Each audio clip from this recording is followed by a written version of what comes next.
السلام علیکم ورحمۃ اللہ وبرکاتہ۔ معزز ناظرین و سامعین، ہادی اسلام ٹی وی 371 یوٹیوب چینل کی طرف سے خوش آمدید کہتے ہیں۔ امید کرتا ہوں کہ آپ تمام احباب اللہ کے فضل سے ٹھیک ہوں گے۔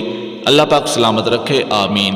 آج کی اس ویڈیو میں ہم یادداشت اور ذہانت کے لیے بہت ہی نایاب، آزمودہ، مجرب اللہ پاک کے بابرکت صفاتی نام کا لے کر حاضر ہوئے ہیں۔ تو آئیے شروع کرتے ہیں۔ بسم اللہ الرحمن الرحیم۔ یا رحمان، یا رحمان۔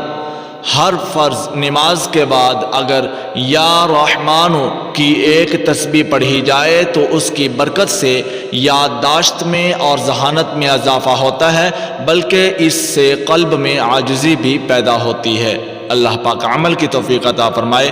ویڈیو کو لائک اور شیئر ضرور کیجیے۔ مزید وظائف اور اس طرح کی ویڈیوز کے لیے چینل کو سبسکرائب ضرور کریں۔